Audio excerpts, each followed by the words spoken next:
Isayas, Unang Kabanata. Ang aklat na ito'y tungkol sa ipinahayag ng Diyos kay Isayas na anak ni Amos.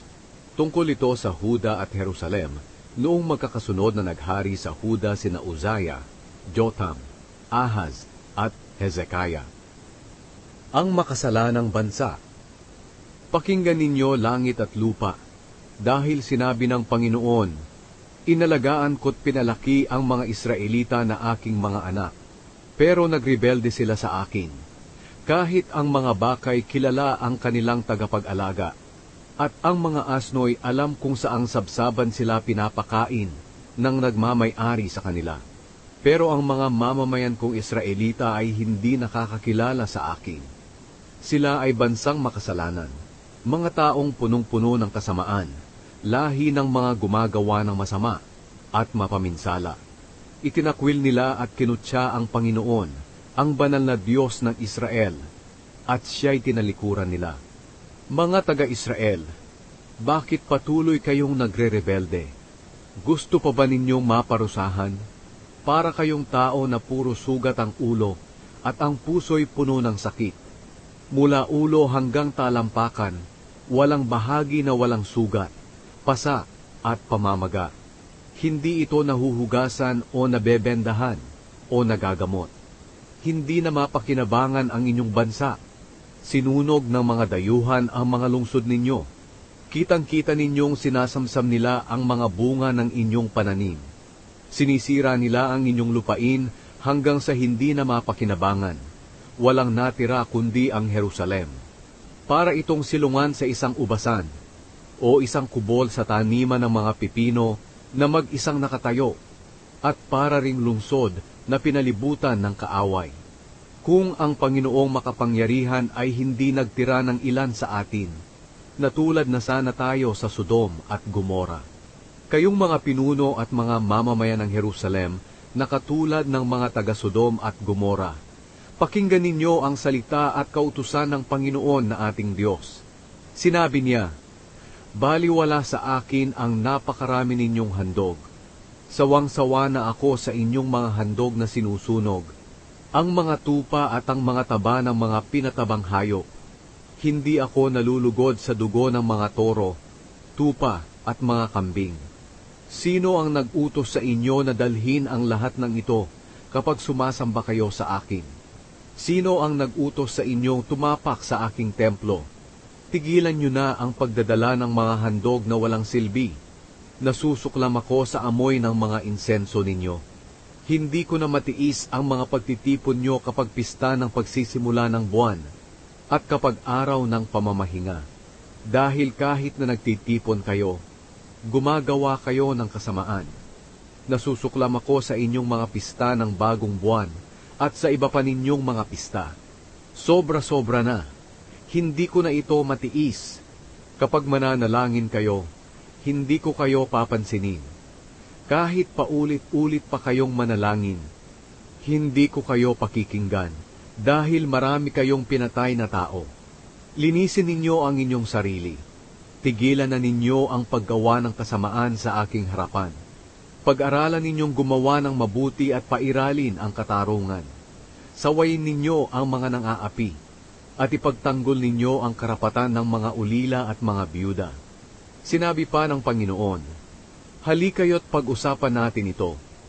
Kahit gaano man karumi ang inyong mga kasalanan, lilinisin ko iyan para maging malinis kayo.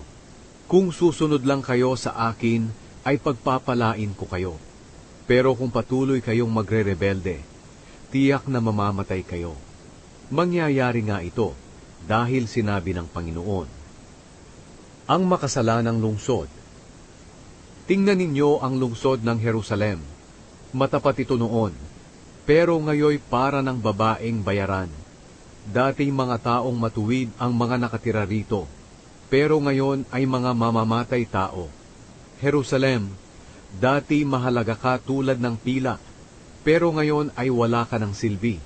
Noon para kang mamahaling alak, pero ngayon ay para ka ng alak na may halong tubig. Ang mga pinuno mo'y mga suwail at kasabwat ng mga magnanakaw. Gusto nila palagi ng suhol at nanghihingi ng mga regalo. Hindi nila ipinagtatanggol ang karapatan ng mga ulila, at hindi rin nila pinapakinggan ang daing ng mga biyuda. Kaya sinabi ng Panginoon, ang makapangyarihang Diyos ng Israel, gagaan ang kalooban ko kapag naparusahan ko na kayong mga taga-Jerusalem na aking mga kaaway. Parurusahan ko kayo para magbago kayo, katulad ng pilak na dinadalisay sa apoy. Muli ko kayong bibigyan ng mga pinuno at mga tagapayo, katulad noong una. At ang lungsod ninyo ay tatawaging lungsod ng mga matuwid at tapat na mga tao. Magsisisi ang mga tao sa Jerusalem, at ito ay ililigtas ng Diyos, at magiging matuwid ang pagtrato ng mga pinuno sa lahat ng mga mamamayan. Pero lilipulin niya ang mga suwail at mga makasalanan, ang mga taong tumalikod sa Panginoon.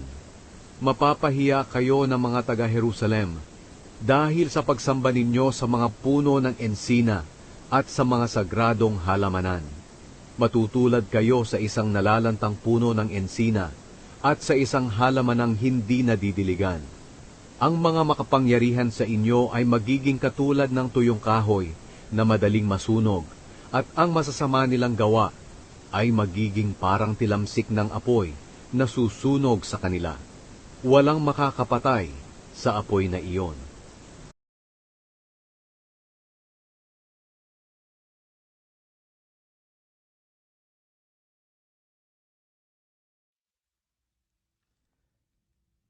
The Book of Isaiah.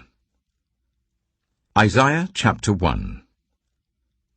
The vision concerning Judah and Jerusalem that Isaiah son of Amos saw during the reigns of Uzziah, Jotham, Ahaz, and Hezekiah, kings of Judah. Hear me, you heavens, listen, earth, for the Lord has spoken. I reared children and brought them up, but they have rebelled against me. The ox knows its master, the donkey its owner's manger. But Israel does not know. My people do not understand. Woe to the sinful nation, a people whose guilt is great, a brood of evildoers, children given to corruption. They have forsaken the Lord. They have spurned the Holy One of Israel, and turned their backs on him. Why should you be beaten any more? Why do you persist in rebellion? Your whole head is injured, your whole heart afflicted.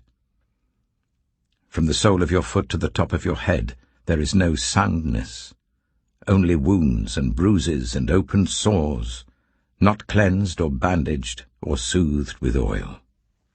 Your country is desolate, your cities burned with fire, your fields are being stripped by foreigners right before you, laid waste as when overthrown by strangers. Daughter Zion is left like a shelter in a vineyard, like a hut in a cucumber field, like a city under siege. Unless the Lord Almighty had left us some survivors, we would have become like Sodom. We would have been like Gomorrah. Hear the word of the Lord, you rulers of Sodom. Listen to the instruction of our God, you people of Gomorrah. The multitude of your sacrifices, what are they to me, says the Lord? I have more than enough of burnt offerings, of rams and the fat of fattened animals. I have no pleasure in the blood of bulls and lambs and goats. When you come to appear before me, who has asked this of you, this trampling of my courts? Stop bringing meaningless offerings. Your incense is detestable to me. New moons, Sabbaths, and convocations, I cannot bear your worthless assemblies. Your new moon feasts and your appointed festivals I hate with all my being. They have become a burden to me. I am weary of bearing them. When you spread out your hands in prayer, I hide my eyes from you. Even when you offer many prayers, I am not listening. Your hands are full of blood. Wash and make yourselves clean. Take your evil deeds out of my sight. Stop doing wrong. Learn to do right. Seek justice. Defend the oppressed. Take up the cause of the fatherless, plead the case of the widow. Come now, let us settle the matter, says the Lord. Though your sins are like scarlet, they shall be as white as snow. Though they are red as crimson, they shall be like wool. If you are willing and obedient, you will eat the good things of the land. But if you resist and rebel, you will be devoured by the sword. For the mouth of the Lord has spoken. See how the faithful city has become a prostitute. She once was full of justice. Righteousness used to dwell in her, but now murderers. Your silver has become dross. Your choice wine is diluted with water. Your rulers are rebels, partners with thieves. They all love bribes and chase after gifts. They do not defend the cause of the fatherless. The widow's case does not come before them. Therefore, the Lord Almighty, the Mighty One of Israel, declares, I will vent my wrath on my foes, and avenge myself on my enemies. I will turn my hand against you. I will thoroughly purge away your dross and remove all your impurities. I will restore your leaders, as in days of old, your rulers as at the beginning. Afterwards, you will be called the city of righteousness, the faithful city. Zion will be delivered with justice, her penitent ones with righteousness. But rebels and sinners will both be broken, and those who forsake the Lord will perish. You will be ashamed because of the sacred oaks, in which you have delighted. You will be disgraced because of the gardens that you have chosen. You will be like an oak with fading leaves, like a garden without water. The mighty man will become tinder, and his work a spark. Both will burn together, with no one to quench the fire.